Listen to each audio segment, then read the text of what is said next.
Last and most importantly, seek God and know that we are not him.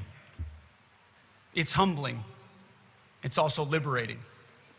As Charlie Kirk often said, remember always, this too shall pass. The good times will pass. The bad times will pass.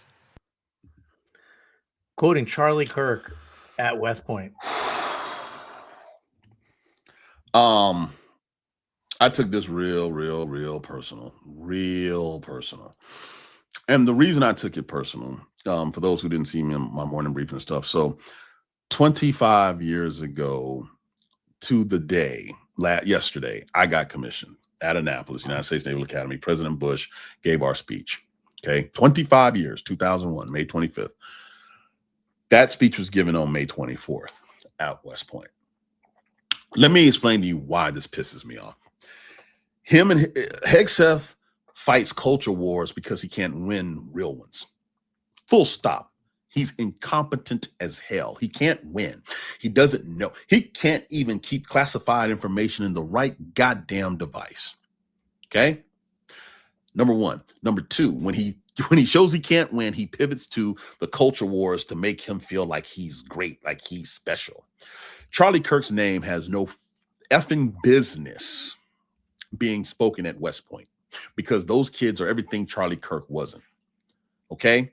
I don't care about speaking ill-dead. No, absolutely not. Charlie Kirk believes that the pilots that come out of that school, if they're black, shouldn't be pilots.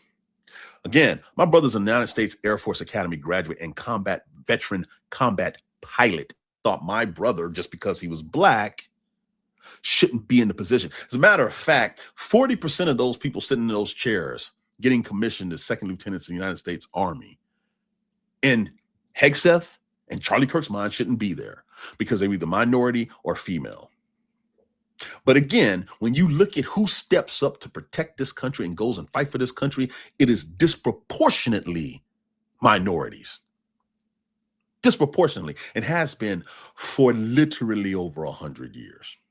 And this clown, this ass clown of freaking mythical proportions has the nerve and audacity to talk about that. And you listen to the rest of his speech, he basically implies, your identity, not realizing that a lot of these kids who actually made it and survived through there went through hell to get there because of just the way they looked, because they had to deal with clowns like him.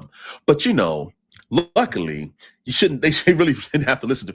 I have from very good authority and very good sources. The graduating class at West Point was pissed about the stuff he said. Really? They were.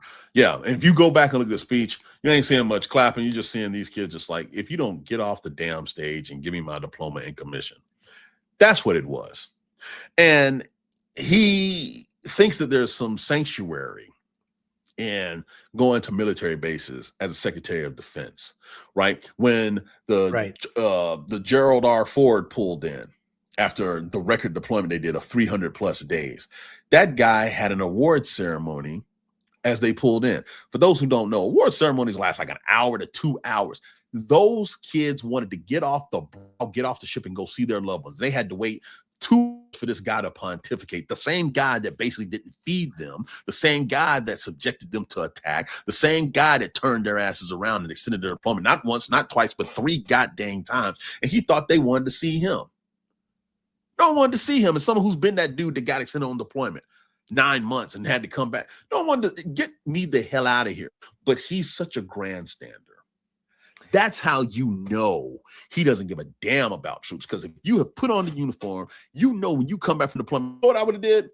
If I was him, I would have been there. But hey, I would have been giving them high fives. They came off the brow. Get off the brow. I would have ordered the captain, get everybody off this ship who's not on watch right now. Right now. That's how you win people over. But nah, I got to pontificate. Show President Trump that I'm a good little boy. Are you kidding me? It feels like he's like, I'm going to give these guys the thrill of their life. I'm going to stand in front of them and speak. Yep. And leave it to a guy who didn't earn fuck all to talk about how everyone else has to earn their keep.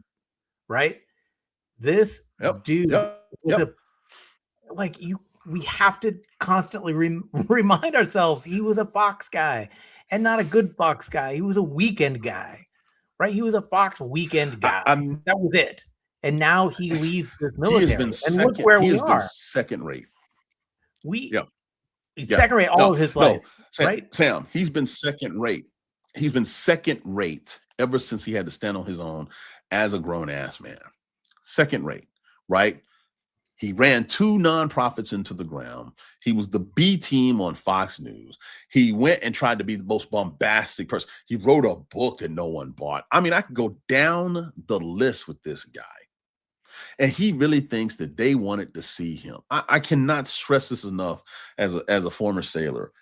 Them cats did not want to see his dumb ass. They just did not. Right. Talking about knowing how to read the room, right? And the West Pointers, they didn't want to see him either. They just want to get their diplomas, go home and see their families and say, hey, I did something that was worthwhile. But instead, he took the opportunity to step on their moment and made it about him.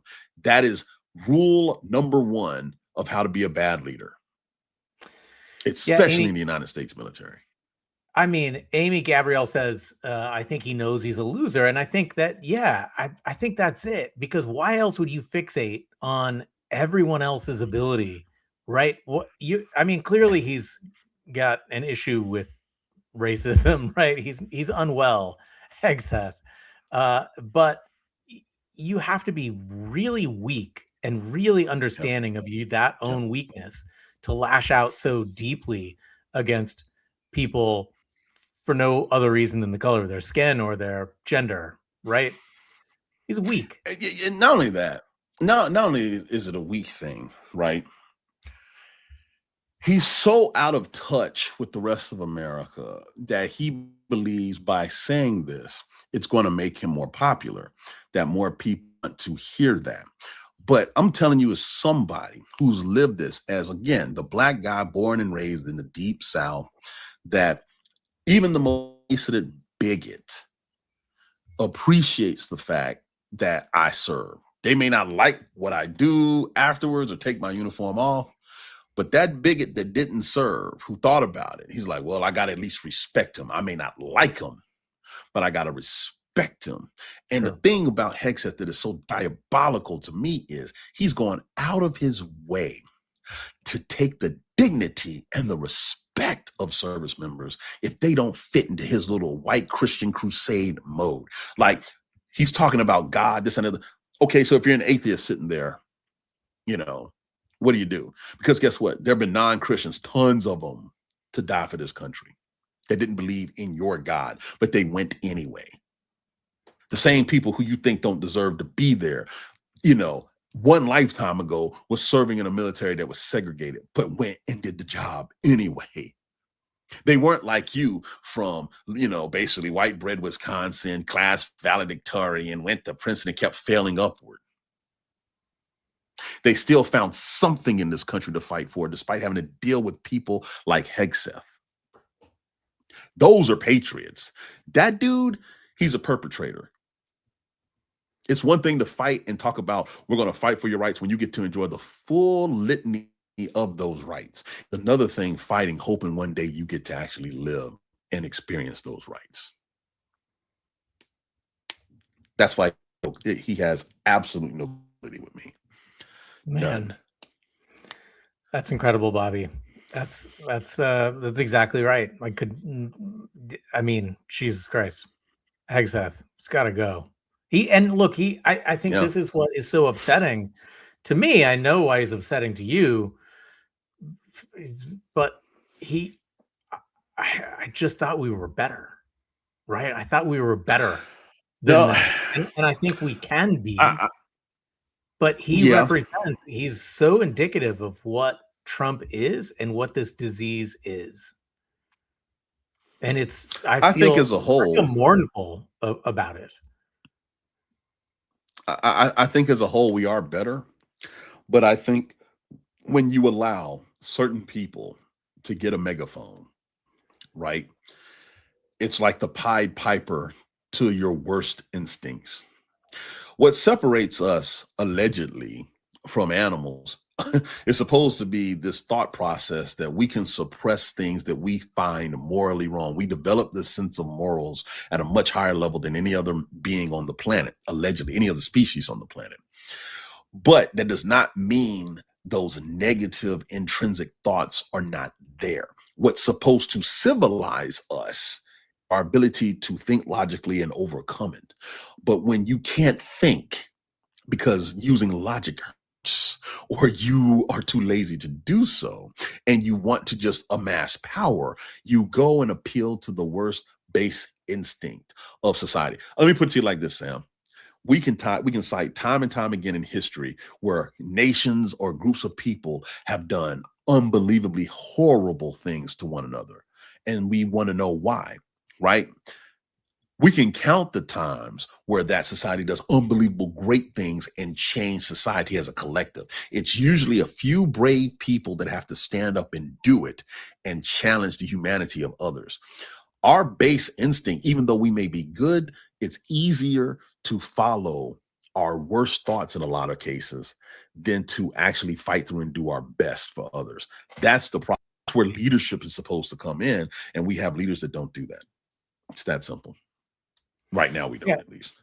No, I think Trump, his motto is it's too hard. Everything's too hard. Easy. We got to take the easy way out. And the problems that he needs to solve are not easy problems to solve.